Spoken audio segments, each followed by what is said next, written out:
ഇന്ന് നമ്മൾ സാധാരണ ഉണ്ടാക്കുന്നതിൽ നിന്ന് കുറച്ച് ഡിഫറെൻ്റ് ആയിട്ടൊരു നെത്തോലി പീര പറ്റിച്ചാട്ടോ ചെയ്യുന്നത്.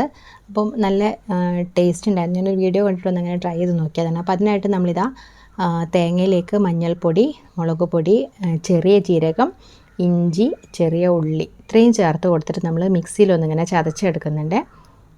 സാധാരണ ഞാൻ ഈ നെത്തോലി പീര പറ്റിക്കുന്ന സമയത്ത് ചെറിയ ജീരകം ഒന്നും ചേർക്കാറില്ല. പിന്നെ അതുപോലെ തന്നെ ഈ ഒരു ചമ്മന്തിയും നെത്തോലി എല്ലാം കൂടെ മിക്സ് ചെയ്തിട്ട് നമ്മൾ അടുപ്പത്ത് വെക്കാറാണല്ലോ. അപ്പോൾ ഇത് അതിൽ നിന്ന് കുറച്ചൊരു ഡിഫറെൻ്റ് ആയിട്ടുള്ളതാണ്. അപ്പോൾ നമ്മൾ തേങ്ങ ഇങ്ങനെ വെള്ളം ചേർക്കാതെ തരിതരിപ്പായിട്ടൊന്നിങ്ങനെ പൊടിച്ച് വെച്ചിട്ടുണ്ട്. ഇനിയിപ്പോൾ നമുക്ക് നെത്തോലി ജസ്റ്റ് ഒന്ന് വേവിച്ചെടുക്കാം കേട്ടോ. അപ്പോൾ ചട്ടിയിലേക്ക് ഞാനിവിടെ കുറച്ച് വെള്ളം, അത് പുളിവെള്ളം ചേർത്ത് കൊടുക്കാം. ഇനി അല്ലാന്നുണ്ടെങ്കിൽ നിങ്ങൾ കുടംപുളിയാണെങ്കിൽ കുടംപുളിയും ചേർത്ത് കൊടുക്കാം. ഉപ്പ്, അതുപോലെ തന്നെ മഞ്ഞൾപ്പൊടി, കുറച്ച് കറിവേപ്പില ഇത്രയും ചേർത്ത് കൊടുത്തിട്ട് നമ്മളൊന്ന് അടുപ്പത്ത് വെക്കുന്നുണ്ട്. നമ്മളിതിലേക്ക് വെള്ളം ചേർക്കുമ്പോൾ ഒരുപാട് ചേർക്കരുത്. നെത്തോലിയൊക്കെ പെട്ടെന്ന് തന്നെ കുക്കാവുന്നതാണ്. അപ്പോൾ അതിനനുസരിച്ച് മാത്രം നമ്മൾ പുളിവെള്ളമാണെങ്കിലും വെള്ളമാണെങ്കിലൊക്കെ ഒഴിച്ചു കൊടുക്കുക. എന്നിട്ട് നമ്മളിത് അടച്ചു വെച്ച് കുറച്ച് സമയം ഒന്ന് അങ്ങനെ കുക്ക് ചെയ്തെടുക്കുന്നുണ്ട്. ആ ഒരു വെള്ളം ഒന്ന് വറ്റിച്ചെടുക്കണേ. അപ്പോൾ ആ ഒരു സമയത്തേക്ക് നമുക്കിതാ വേറൊരു പാനിലേക്ക് കുറച്ച് വെളിച്ചെണ്ണ ഒഴിച്ചിട്ട് ഒരു 5-6 ചെറിയ ഉള്ളി കട്ട് ചെയ്ത് ചേർത്തിട്ടൊന്നിങ്ങനെ മൂപ്പിച്ചെടുക്കുകയാണ്. പിന്നെ അതിലേക്ക് നമ്മൾ കുറച്ച് കറിവേപ്പില, അതുപോലെ തന്നെ വറ്റൽമുളകും ഇട്ടിട്ടൊന്നിങ്ങനെ മൂപ്പിക്കുന്നുണ്ട്.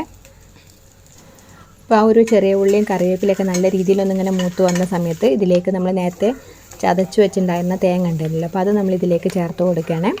എന്നിട്ട് നമ്മളിതെല്ലാം കൂടി നന്നായിട്ടൊന്ന് മിക്സ് ചെയ്തിട്ട് ആ ഒരു ചെറുതായിട്ടൊന്നിങ്ങനെ റോസ്റ്റ് ചെയ്തെടുക്കണം. ആ ഒരു തേങ്ങയുടെ പച്ചമണം ഒന്നിങ്ങനെ മാറുന്ന വരെ ഒന്നിങ്ങനെ നന്നായിട്ടൊന്നിങ്ങനെ റെഡിയാക്കി എടുക്കുന്നുണ്ട്. നമ്മൾ സാധാരണ ഈ ഒരു അരപ്പും മീനും എല്ലാം കൂടെ മിക്സ് ചെയ്തിട്ട് അടുപ്പത്ത് വെച്ച് സിമ്മിൽ കുക്ക് ചെയ്തെടുക്കുകയാണല്ലോ ചെയ്യുക. പക്ഷേ ഇങ്ങനെ ചെയ്യുന്ന സമയത്ത് കുറച്ചൊരു ഡിഫറെൻ്റ് ആയിട്ടുള്ളൊരു ടേസ്റ്റ് ആയിരുന്നു കേട്ടോ. അപ്പം നമ്മളിതാ മീൻ നന്നായിട്ട് വെള്ളമൊക്കെ വറ്റിയിട്ടൊക്കെ വന്നിട്ടുണ്ട്. ഇനി അതിലേക്ക് നമ്മൾ നേരത്തെ റെഡിയാക്കി വെച്ചിട്ടുണ്ടായിരുന്ന ആ ഒരു ഉള്ളിയും എല്ലാം കൂടെ മൂപ്പിച്ചെടുത്തിട്ടുണ്ടായിരുന്ന അരപ്പുണ്ടല്ലോ, അപ്പോൾ അതും കൂടെ ചേർത്ത് നന്നായിട്ടൊന്ന് മിക്സ് ചെയ്ത് കൊടുക്കുക.